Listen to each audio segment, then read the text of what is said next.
I'm number 11 of the Fatui Harbingers, codenamed Childe, but I also go by Tartaglia. And you? You two like to cause quite the stir, don't you? Something tells me we're going to get along splendidly. You know, there are better ways to seek out our enemies than, well, standing here. This place is pretty dead. By which I mean, there's nothing to kill.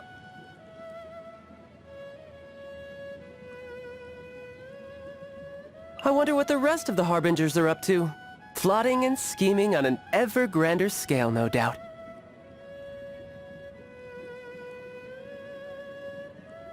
Where I'm from, if we didn't keep moving, we'd freeze to death. Literally.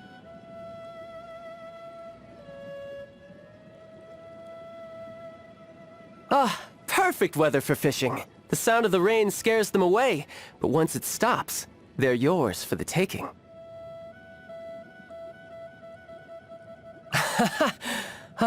Could it be snowing in Snezhnaya too? The world looks glorious in the snow. Pure white, like the light of the moon. A perfect backdrop for bloodshed.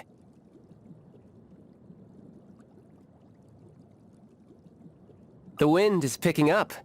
There is conflict in the air.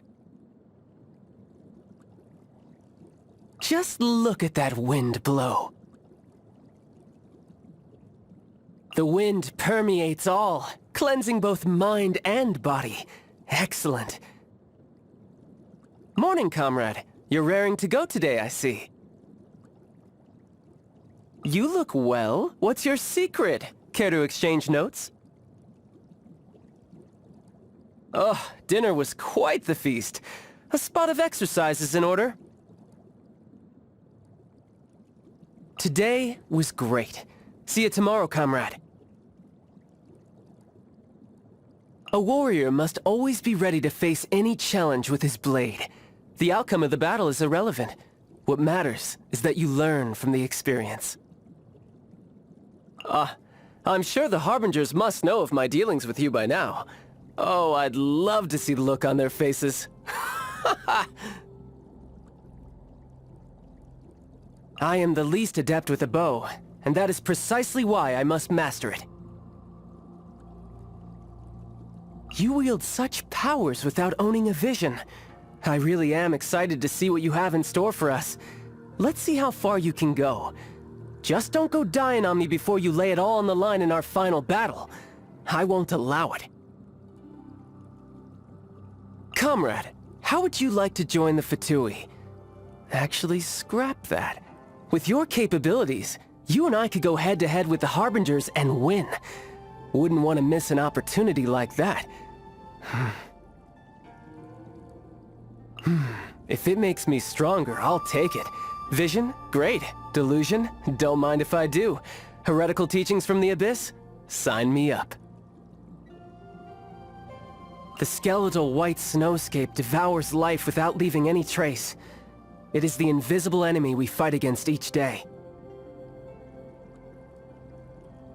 I once ventured deep into the Abyss and came face to face with an enormous beast. I don't know its name. All I know is the sight of it chilled me to the bone. But mark my words, one day I will march back in there and behead that beast.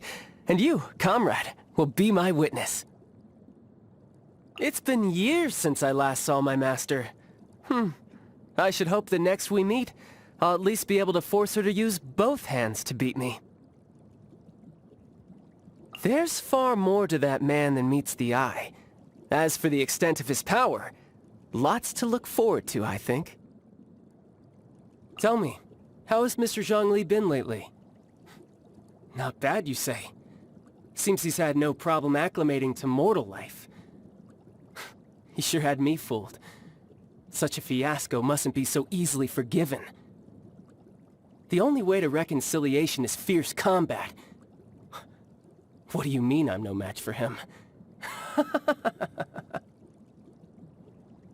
Her Royal Highness, the Tsaritsa, is actually a gentle soul. Too gentle, in fact. And that's why she had to harden herself. Likewise, she declared war against the whole world only because she dreams of peace. And because she made an enemy of the world, I had the chance to become acquainted with you. Huh. Varka. Just the thought of one day going head-to-head with him in combat. The fabled knight of Boreas himself, titan of the Knights of Favonius. It makes me buzz with excitement. It's a beautiful life we live in this world. Remember, comrade, one day I will conquer the world. Face me in person, man to man, and I'll always have a chance of beating you. Same goes if you're a deity or a monster from the abyss. But the Harbingers? They are more enamored with their intangible methods, spending their days scheming and maneuvering. This is why we cannot get along. However far away my motherland may be, we all live under the same sky. That snow-white moon. My family must be able to see it too. I hope my siblings... I hope that they have turned out to be formidable warriors as well. Comrade, a word of advice. Don't go yelling stupid things in the heat of battle.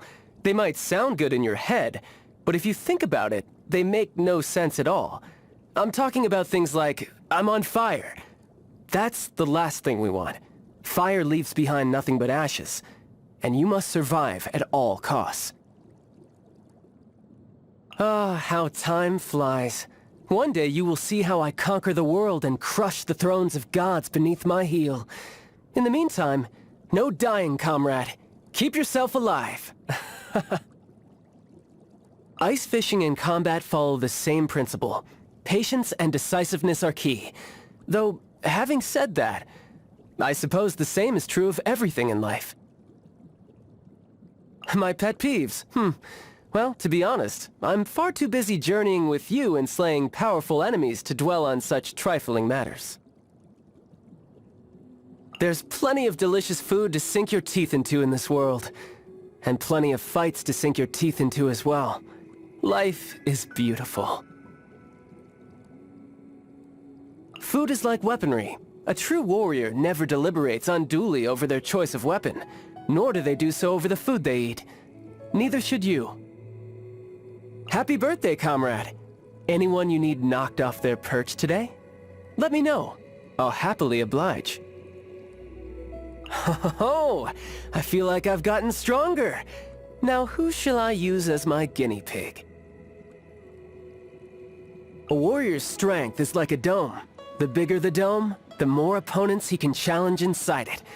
Who was it that said this again? Bravo, comrade! Thanks to your help, I am one step closer to my goal of conquering the world. I doubt even that Tsaritsa herself ever expected I would make it this far.